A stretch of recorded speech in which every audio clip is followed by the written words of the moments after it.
Reka twongere tubahe ikaze muri aya makuru agezweho none aha ngaha turagarutse na yakindi tuzanye uretse amakuru. Ikibuga cy'indege cya Goma gikomeje kurikoroza. Ni kimwe mu bintu birimo kugenda bigarukwaho muri diplomasi z'ibihugu byo muri aka karere, yaba mu Burundi, yaba mu Rwanda, yaba muri Repubulika ya Demokarasi ya Kongo, ndetse n'umutwe M23 wigaruriye kiriya kibuga.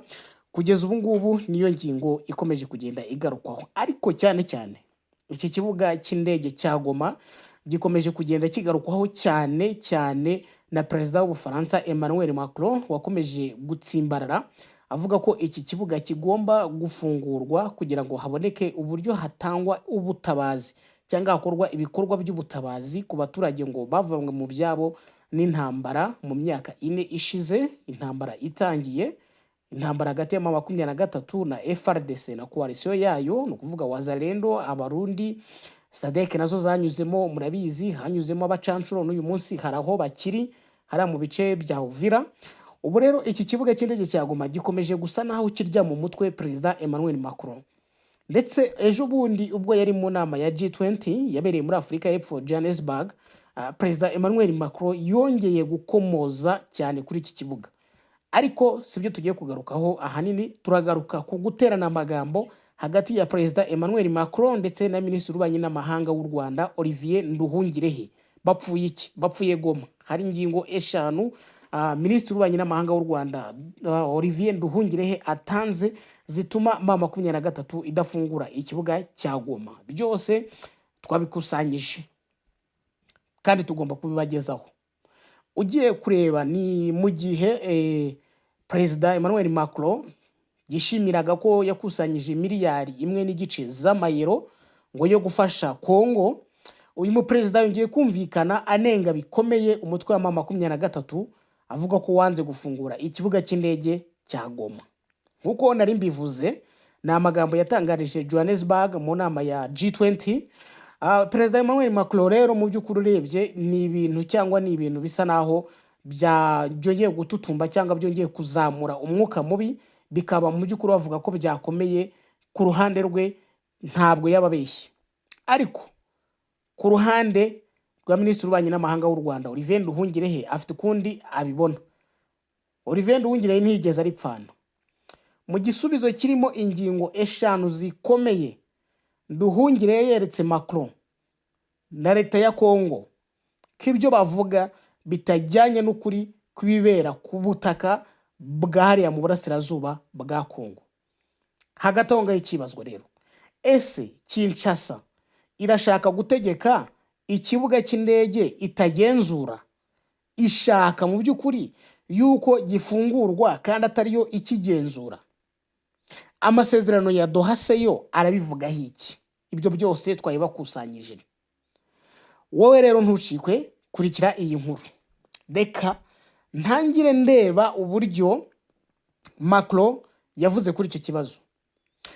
Yavuze ko mu nama ijyanye n'ibikorwa by'ubutabazi yabereye i Paris, intego nyamukuru yari ugushaka amafaranga kandi ngo amafaranga yabonetse. Perezida Macron yavuze ko inkunga yavuye kuri miliyoni 150 z'amayero ikagera kuri miliyari 1.5. Ni intsinzi ikomeye ku ruhande rw'amafaranga, birumvikana. Ariko ikibazo cyavutse ubwo Macron yagarukaga ku kibuga cy'indege cya Goma. Yavuze ko leta ya Kongo RDC yamaze gutanga amabwiriza y'ubutegetsi, condition administrative, ngo ikibuga cy'indege cya Goma gifungurwe. Ariko nanone ashinja M23 n'abayishyigikiye kwinangira, kwanga yuko iki kibuga gifungurwa. Reka mu magambo ye Macron yaragize ati, i Paris twateye intambwe muri iyi nama yigaga ku bijyanye n'ibikorwa by'ubutabazi.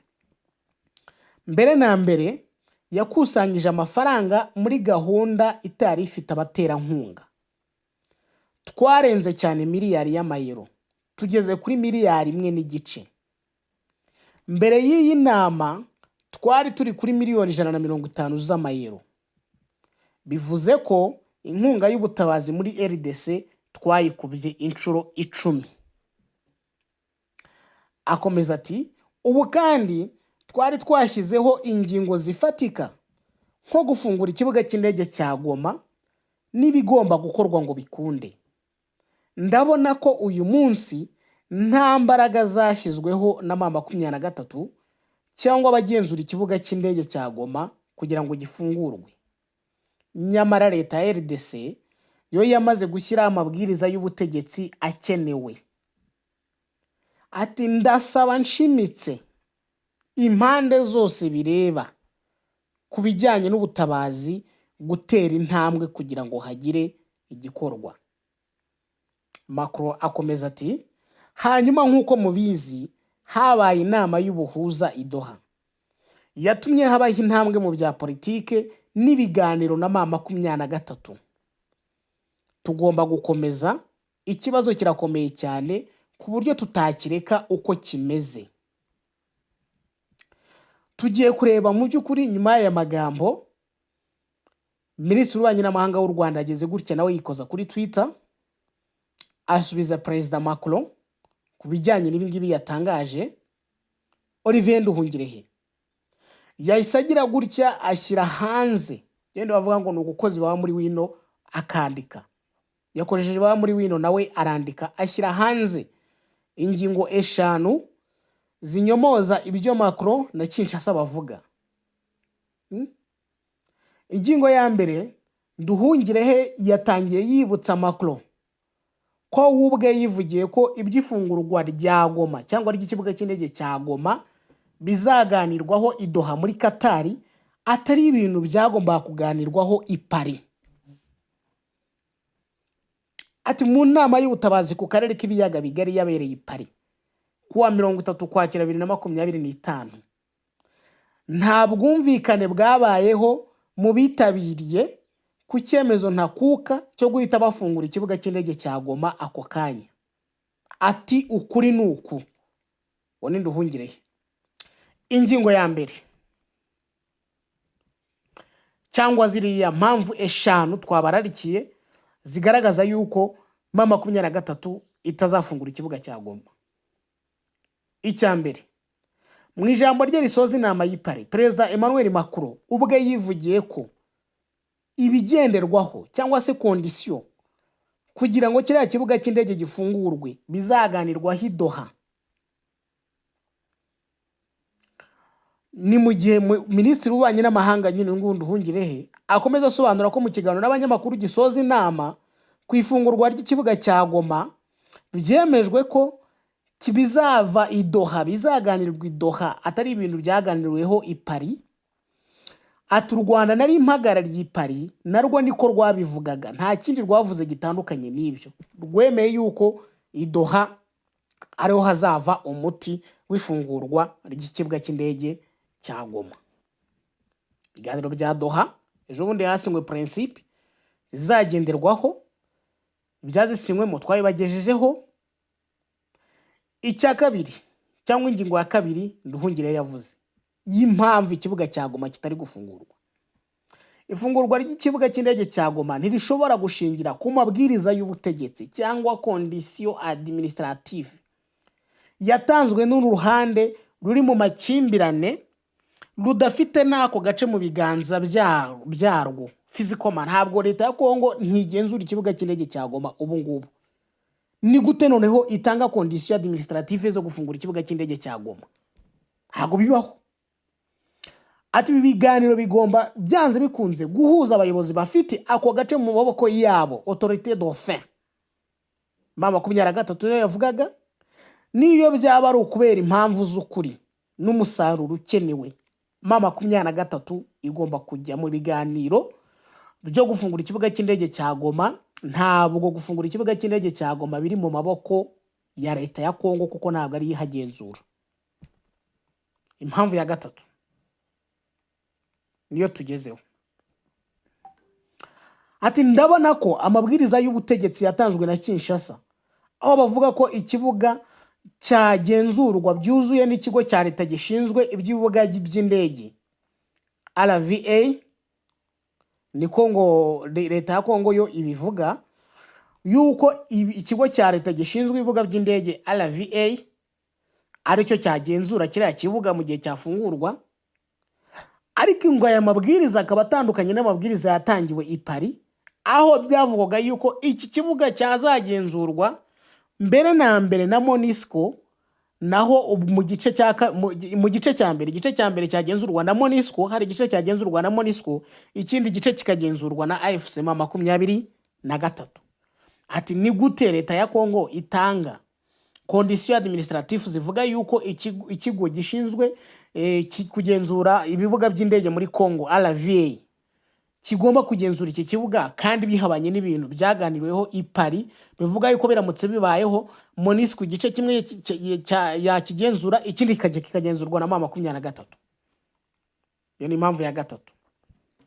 Impamvu ya kane muri izi ngizi zatanzwe na Minisitiri w'Ububanyi n'Amahanga w'u Rwanda Olivier Nduhungirehe, ati mu gihe cy'intambara harimo gusinywa amasezerano kubera iyo ntambara, gufungura inzira z'ubutabazi bisaba kubanza kubahiriza agahenge ceasefire kasinywe n'impande ziri mu makimbirane.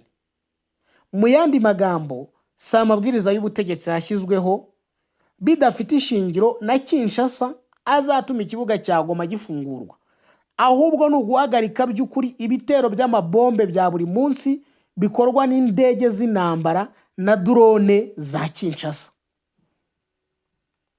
Izi ngizi ntabwo zigaba ibitero gusa ku birindiro by'uruhande ruri mu makimbirane rufite ikibuga mu maboko, ahubwo no mu midugudu y'abaturage b'abasivili b'abanyamurenge naho hari ikibazo kijyanye n'ibitero bya bombe n'amadrone arimo agenda abombarida biriya bice avegoma.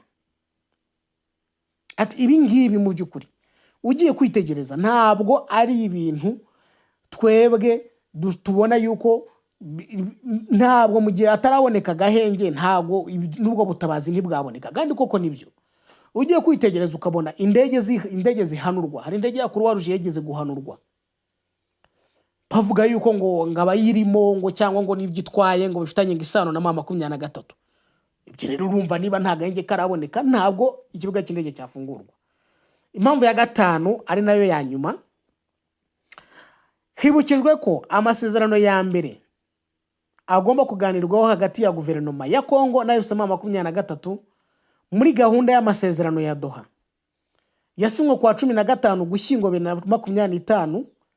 Aya masezerano akaba yibanda neza ku kugeza ubutabazi aho bukenewe nta nkomyi, mu mutekano kandi mu buryo burambye. Ahangaha buri jambo ryose rifite uburemere bwaryo, nta nkomyi, mu mutekano kandi mu buryo burambye. Bigaragara rero ni ukuvuga ngo hari umurongo washyizweho wo gukurikiza, kandi ngo impande zose zifitiye icyizere umuhuza ariwe Katari mu kuyobora ibiganiro kugira ngo bigere ku musaruro vuba, umusaruro ujyanye no gufungura kiriya kibuga cy'indege. Mwumvishe izo mpamvu eshanu. Impamvu ya gatanu reka tuyigarukeho.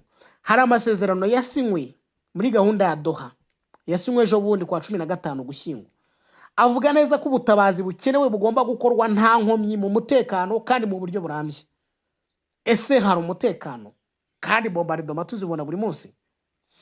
Icya kane ni ukugaragaza hari ibitero bikomeje kugenda bigabwa na FRDC na coalition yayo, cyane cyane ibitero by'indege mu bice by'abasivili ndetse n'intambara muri za Minembwe n'ahandi hose abarundi barakambitse. Ese mu by'ukuri hari agahenge gahari ku buryo ndege y'ubutabazi batayirasa? Icya gatatu, ku micungire y'ikibuga cy'indege cya Goma, Kongo iravuga yuko ngo mu mabwiriza cyangwa condition administrative bashyizeho zivuga ko ngo ikigo gishinzwe ibibuga by'indege aricyo kizagenzura kiriya kibuga.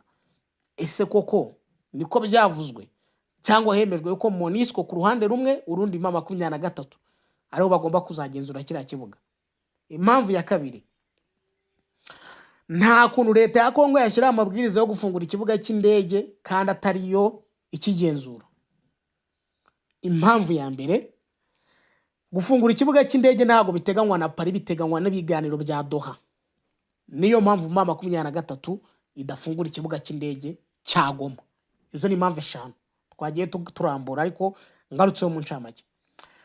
dusoza rero ikintu twibaza cyangwa namwe mwese mushobora kwibaza, ese Macron azemera ko amabwiriza ya Kinshasa adafite ishingiro mu gihe M23 ari igenzura ikibuga? Ibi ngibi bazabiha agaciro abyemera avuga ati okay, ariko noneho mbonye ko amabwiriza ya Kinshasa nta shingiro afite kubera yuko atariho bagenzura kiriya kibuga, mu gihe we yamaze kugaragaza yuko ibya Kinshasa ari byo yemera kandi ahubwo M23 ariyo yananiranye. Reka turebe nanone dutegereze ibizava idoha mu biganiro hagati y'impande zombi kugira ngo iki kibuga gifungurwe, ariko ntabwo iki kibuga kizafungurwa kubera imirongo yashyizweho na leta ya Kongo, kizafungurwa kubera ibiganiro bya Doha. Reka nkwibutse rero nsoza gukora subscribe kugira ngo utazacikwa n'inkuru itaha turimo gutegura kandi tugomba kubagezaho.